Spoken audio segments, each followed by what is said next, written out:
Hello Mark, my name is Sylvia Luo Zheng. My student number is 28 and I'm junior at NCUE. Now I'm going to read the transcript of the speech. Alessandra Orofino is our city, let's fix it. 54% of the world's population lives in our cities. In developing countries, 1/3 of that population is living in slums. 75% of global energy consumption occurs in our cities, and 80% of gas emissions that cause global warming come from our cities. So things that you and I might think about as global problems, like climate change, the energy crisis, or poverty, are really, in many ways, city problems. They will not be solved unless people who live in cities, like most of us, actually start doing a better job, because right now we're not doing a very good one. And that becomes very clear when we look into three aspects of city life. First, our citizens' willingness to engage with democratic institutions. Second, our city's abilities to really include all of their residents. And lastly, our own ability to live fulfilling and happy lives. When it comes to engagement, the data is very clear. Voter turnout around the world peaked in the late 80s, and it has been declining at a pace that we have never seen before. And if those numbers are bad at the national level, at the level of our cities, they are just dismal.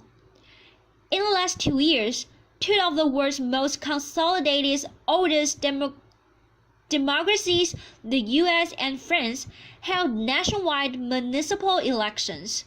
In France, voter turnout hit a record low. Almost 40% of voters decided not to show up. In the US, the numbers were even scarier. In some American cities, voter turnout was close to 5%. I'll let that sink in for a second. We're talking about democratic cities in which 95% of people decided that it was not important to elect their leaders.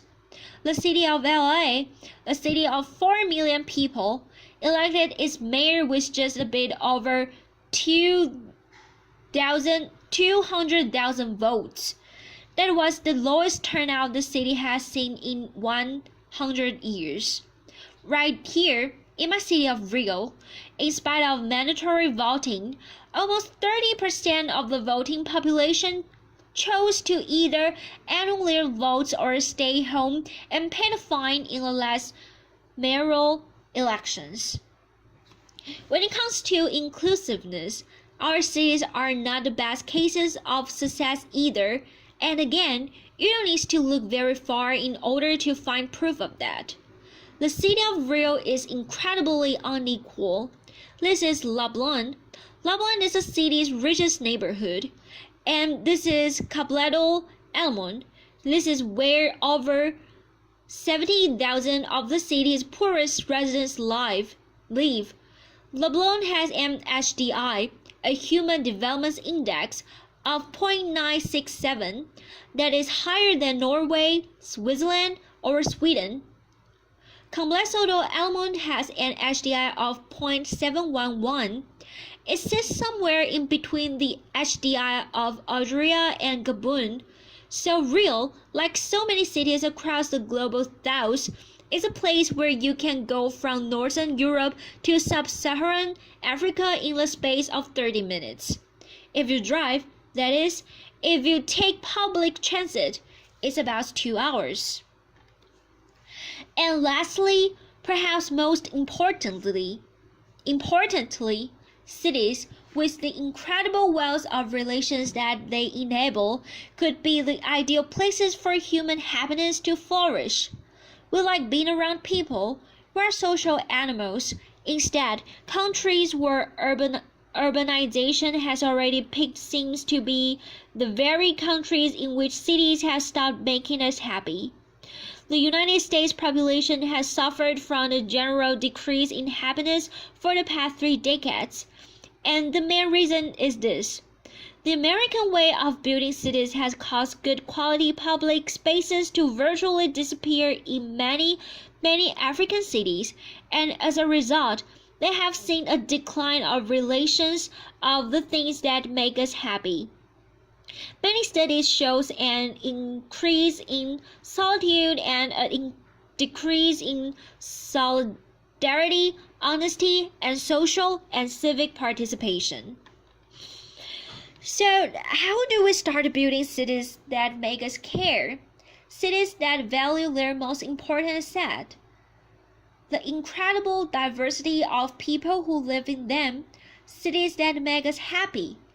Well, I believe that if we want to change what our cities look like, then we really have to change the decision-making processes that have given us the results that we have right now. We need a participation revolution, and we need it fast. The idea of voting as our only exercise in censorship does not make sense anymore.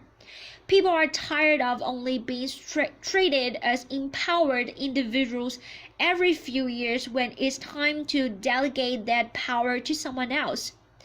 If the protests that swept Brazil in June 2013 have told us anything, is that every time we try to exercise our power outside of an electoral context, we are beaten up, humiliated, or arrested.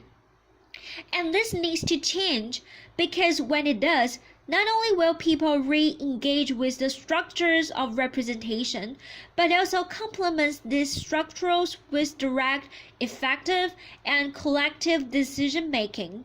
Decision-making of the kind that attacks inequality by its very inclusive nature. Decision-making of the kind that can change our cities into better places for us to live.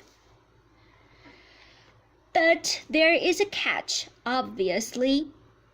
Enabling widespread participation and redistributing power can be a logistical nightmare.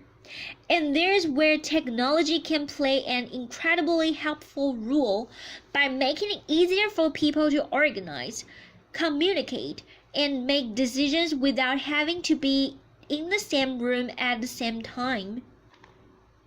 Unfortunately for us, when it comes to fostering democratic processes, our city governments have not used technology to its full potential.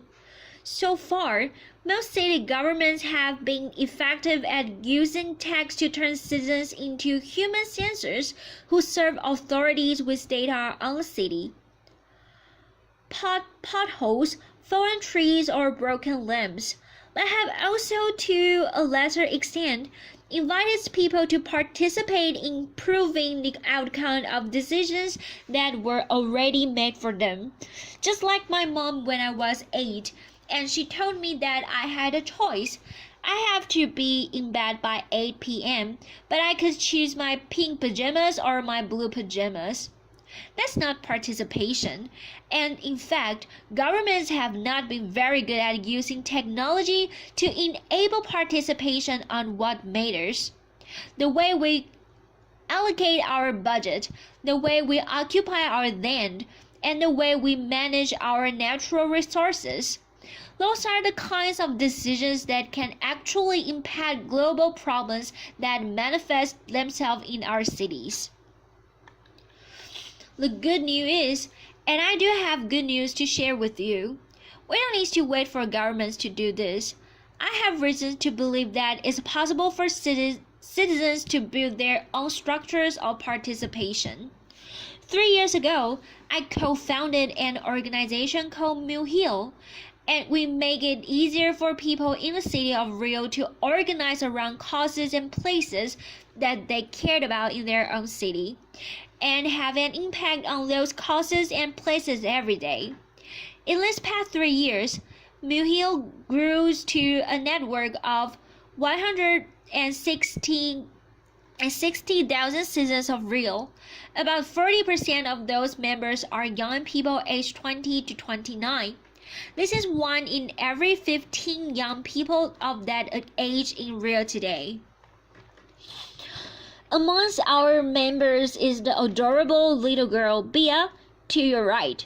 And Bia was just 11 years old when she started a campaign using one of our tools to save her model public school from demolition.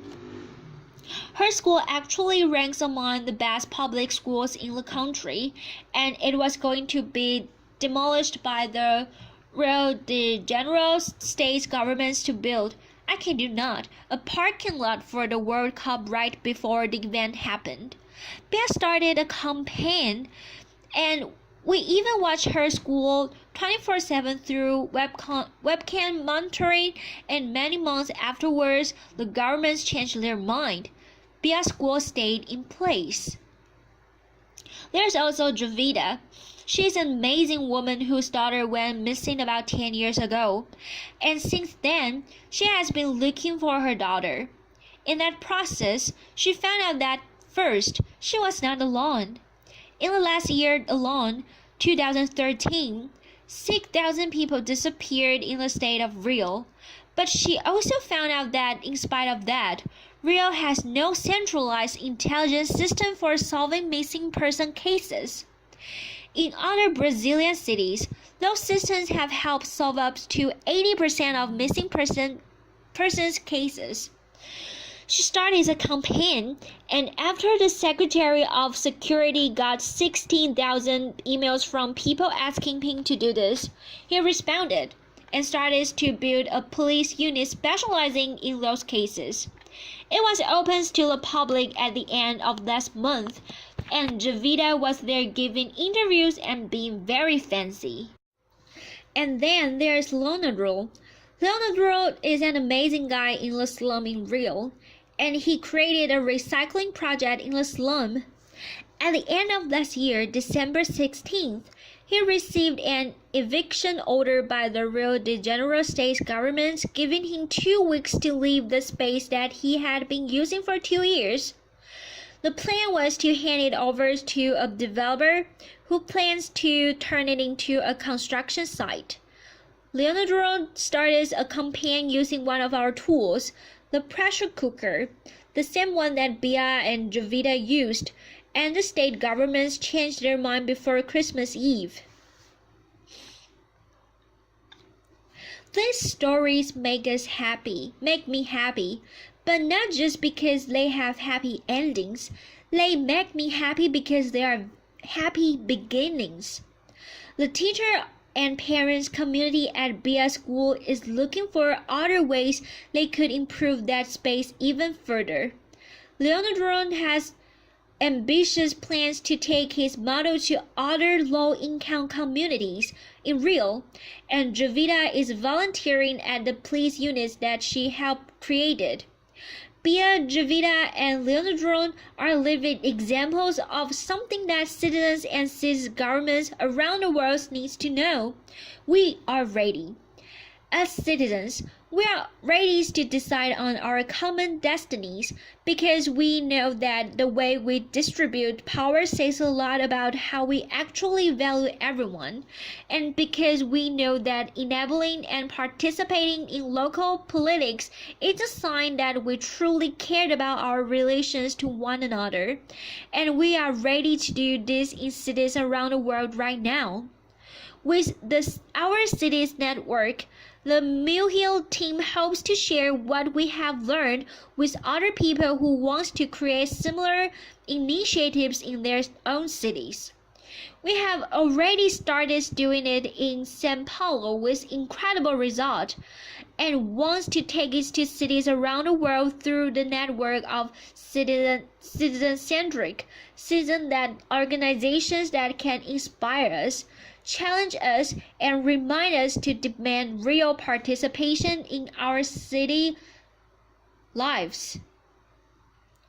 It is up to us to decide whether we want schools or parking lots, community-driven recycling projects or construction site, loneliness or solidarity, cars or buses. And it is our responsibility to do that now, for ourselves, for our families, for the people who make our lives worth living, and for the incredible creativity, beauty, and wonder that makes our cities, in spite of all their problems, the greatest invention of our time. Obrigado, thank you. Applause, thank you.